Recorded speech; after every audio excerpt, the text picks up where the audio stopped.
มือนี้เราสิมาสัมไฟปักเสียบหูปักเสียบเปลี่ยนหูปักเสียบใหม่เราใส่อันนี้ใหม่ก็ดำฮ้อนแล้วก็ดำใส่ใหม่อีกก็ยังดำอีกสาเหตุนี่เป็นลำตัวนี้เขาขี้เมียงเราจะทำการเปลี่ยนใหม่ก่อนอื่นมดก็ต้องงับสะพานไฟกันด้วยงับสะพานไฟแล้วจึงหันน็อตสองตัวนี้ออกเดี๋ยวเรามาเบิ่งกันนี่เวลาเสียบอย่างไรมันฮอตมั่างออกมาแล้วสาเหตุนี่มันเกิดความฮอตนี่แม่นน็อตตัวนี้มันหลมเด่นมีน็อตตัวใหญ่แล้วก็มีน็อตตัวน้อยอีกนี่เดี๋ยวแบบมีน็อตน้อยนี่น็อตตัวน้อยนี่แหละมันหลมแต่เราก็บ่ซ่อมมันเพราะว่าเราซื้อมาใหม่แล้วทำการแกะออกเปลี่ยนใหม่เลยหูปักเก่าตัวรุ่นราคาดีเด้เอาตัวแบบตัวนี้บ่เป็นยางแต่เป็นหินเป็นคล้ายๆคือหินนี่ไฟจูดบ่ใหม่ได้รุ่นนี้หินคือแบบคาร์บอนเมียงนี่แหละเดี๋ยวเอามาแกะเบิ่งข้างในก่อนสิใส่ก็หันน็อตกันด้วยนี่เห็นบ่น็อตจุ่มน็อตน้อยใส่ตะบิดจุ่มน้อยหันเอาเลย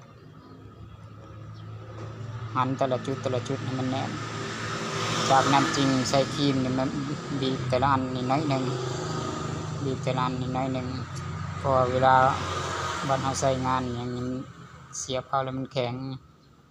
ใส่งานโดนๆไปแล้วมันสิเปื่อยอย่างนี้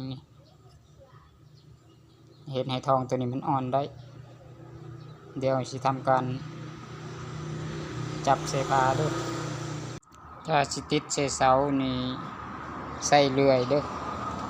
ใส่เลื่อยตะเล็กปาดขอบนี่ก่อนปาดขอบแล้วค่อยๆหักออกเพราะว่าเพื่อให้สิสอดสายไฟเข้ามานี่กับนี่สอดสายไฟใส่2 จุดหันเข้าแล้วสมบูรณ์ตอนหันเข้านี่บ่ให้หันแห้งเด้อหันแห้งนี่เขาแห้งไหลมันสิแตกตัวนี้ขอบมันแตกเดี๋ยวเรามาลองเสียบปลั๊กลองเบิ่ง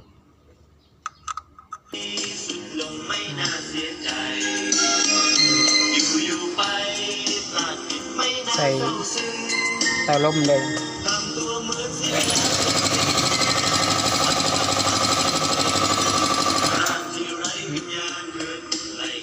ตัวพัน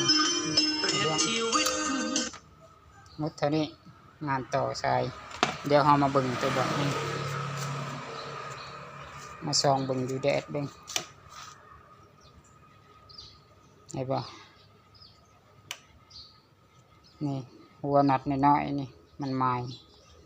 ม้เลยเห็นให้กระแสไฟไปบ่ทั่วถึงสีซ่อมเอาก็ได้ตัวนี้แต่ว่ามันแตกมันรู้ไปเลยทิ่มเลยแล้วเพราะว่าราคามันก็20,000 กีบนี่หลุดออกเลยเห็นบ่นี่หลุดออกเลยรถคันนี้งานต่อไฟกดไลค์กดแชร์ให้หน่อยเด้อ